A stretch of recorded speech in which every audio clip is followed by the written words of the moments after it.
Hello and welcome to this video. Today we're not in Adobe Photoshop but rather Adobe Lightroom, because a couple of weeks ago I made a video on alternatives to Adobe Photoshop and I didn't mention Lightroom.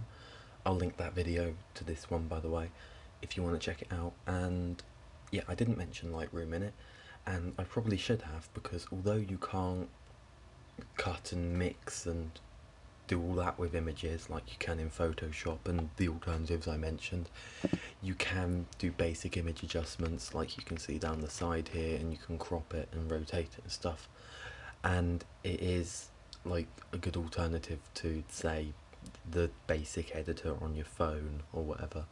It's basically just Camera Raw, but in the web or in its own app, or however you decide to access it, because there are a couple of ways they will do the same thing. So I'm going to edit this image using all the sliders and hopefully make it look better, and it should give you a bit of an understanding on how Lightroom works. Hopefully that's the plan. So these are quite the basic sliders here. You've got exposure, which I'm just going to make slightly brighter. Contrast, so less contrast, more contrast. Don't go overboard on the contrast though, that's just my advice on that one, because too much contrast looks bad. Highlights you've got here, so you can see that's mainly affecting the sky and the lighter buildings. Shadows, so that will be affecting the darker colours, obviously the shadows, but also you can see it's affecting most of that yellowish building and all at the bottom of the image especially. So I'm going to make the shadows quite a bit darker, I think. Then whites and blacks are like highlights and shadows but taken to the extreme. As you can see there, that's really blown out the image, so you want to be really quite subtle with these, I think. Okay, so those are kind of like the basic light adjustments, so we'll close that tab now to keep it organised. Colour. So you can change the colour temperature, and I think I want this image to be slightly warmer because all those buildings are warm colours. Then tint, you can make it greenier or purplier. I'm not even sure if it's a word, to be honest. So I'm just going to leave that there. Then we've got vibrance and saturation, which, like the whites and highlights and blacks and darks, are darks and shadows. What's it called? I've completely forgotten. Blacks and shadows, yep.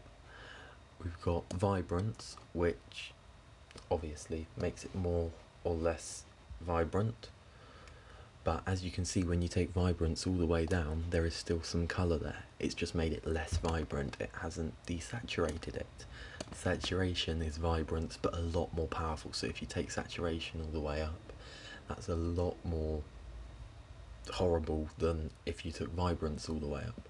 Likewise, if you take saturation all the way down, completely black and white, although if you're looking to make it black and white, there is a little button up here that you can see that will probably do it well quicker. You won't have to scroll down. So if I press that, you can see it's made it black and white. Then you get a black and white mixer come up, but I don't want to make this image black and white because it has all these lovely colours I want to accentuate. Yes, so I am going to make it very slightly more vibrant. I think that looks good. Yep, and yeah, I don't really need to play much with the saturation, maybe just slightly higher, because the vibrance has sort of done it there. Now the colour mixer, this is where it gets fun, because you see that yellow building? Well, I can make it more green. Likewise, there's that kind of orangish, kind of a muted, very muted orange. Well, I can make that redder, and that's also affected the yellow building by making it more orange. And you can see that slider there in particular has had a big effect across the image because there's lots of orangey tones in it, and then they can be more yellow, but that looks a little bit banana-y, so I'm not going to do that. Banana-y, yep, that's a word now. Yep, that's okay. Moving on from that, I've lost all my words now. So the red slider doesn't appear to do a lot. There's not a ton of red in this image. But orange, what do I want? Do I want it to be orangier or yellowier? Maybe a tad orangier? Yeah, I like that.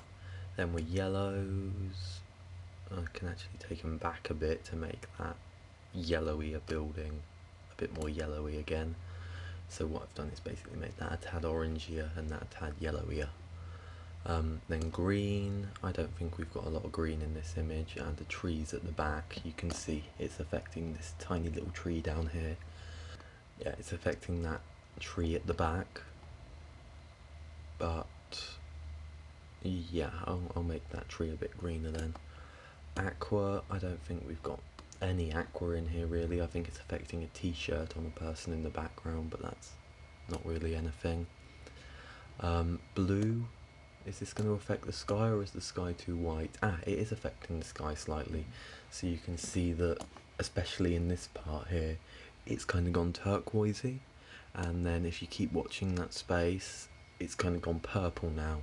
So I'm going to want to make it a little bit more, I don't really want to mess with the colour of the sky too much, because it's the sky, everyone knows what the sky looks like, and if the sky is purple, it looks odd. So I'd say that that is enough colour mixing. So, I was going to close these down as I go, wasn't I? Oh, no, still need colour open. Okay. Can do that then. Yep, colour grading. This is similar to colour mixing, but it affects the highlights, shadows and midtones overall, rather than picking out particular colours, if that makes sense. So as you can see here, if I take the midtones and make them very green, the midtones are a lot greener, but you see the highlights in the sky haven't changed much, and the shadows are still shadowy. They're not that green, but obviously we don't want to make the midtones very green because that looks terrible. So let's start off with the highlights, and I just want to make them slightly bluer. So yeah, the sky is a bit more blue, and then you can use this slider to adjust how dark or light that is, and I want it to be just slightly lighter, and I think that just makes the sky a bit more blue. It's kind of blued up the clouds a bit because it was a little bit overcast that day originally. So shadows, again, don't want to affect them too much because it's affecting quite a lot of the image. When you can see I do it slightly, but we've kind of gone for yellow orangey tones on the buildings, and as this is just affecting the buildings, we can kind of give it like a slight yellowy orangey hue, and then play around with the slider a little bit, and I'd say that looks good. Now for mid-tones, I really don't want to do too much with them, but it will kind of be a yellowy, between yellow and orange, I'd say. I mean, it is still kind of yellow, yeah, a darker yellow rather than a greeny yellow, I think is the best way of describing that. And obviously don't go too overboard because it looks like it's on fire, so we're just going very slightly yellow, and I would say that is looking quite good so far. And then you've got blending, so you can adjust that slider and see how it helps, but I want to keep it quite close to the center. And then balance, so you can see that's making it a lot bluer overall for the highlights, and that's making it a lot yellower overall for the shadows, so we want to keep it quite balanced with our highlight, shadows and midtones quite evenly distributed. Okay, so now we're past colour, so I'll close that tab down to keep it nice and organised, and we're on to effects. And we have texture here, so obviously upping it increases the texture in an image, but as you can see with that on 100, it's very overboard, so we just want to increase it ever so slightly to make sure it has some detail. And then of course if you decrease it, less texture, and it kind of looks a bit hazy and slightly out of focus maybe, so I just want slight increase in texture. Clarity, yep, let's up that a little bit, make it more clear. Obviously less clear makes it look all a bit weird. I don't quite know how to describe how that looks, but it's odd. So we'll make it slightly more clear. Dehaze, that obviously makes it really hazy with the light. That makes it not hazy at all and makes the clouds look very odd. So once again, we don't want to affect it too much, but maybe just up it a tiny bit to separate the buildings from the sky a bit. Then the vignette, if you put it up, you get a white vignette, down black, and this image, I think maybe a slight white one, just to lighten it up around the edges a bit, but like we're talking less than +10 on that. And I think that looks quite nice. And then grain makes it grainy, and I don't want it to be grainy, so that's more of a stylistic choice. So as you can see there, that is, I've been through all the sliders, and then obviously you have monochrome sliders if you put it into black and white, but I'm having it in colour, so we don't need to worry about black and white. So here you have the crop tool, you can flip it, you know, which I don't know if it's just because I've been looking at this image for too long, but that looks really weird, so I'm keeping it that way.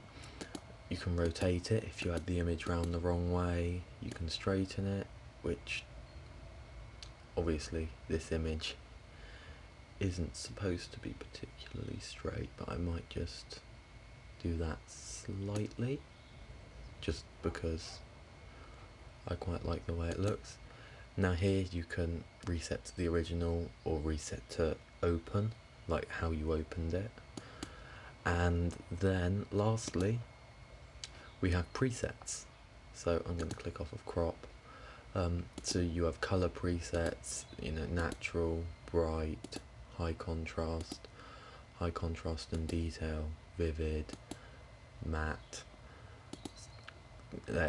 They're all adjusting the sliders, as you can see here.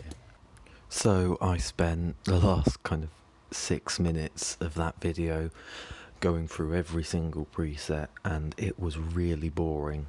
So I decided to cut it all out, because that was the last thing I did anyway, and that's why you're seeing a different screen now. And that is the end of this video, so thank you for watching.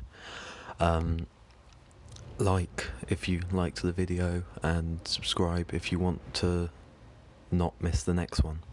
Thanks.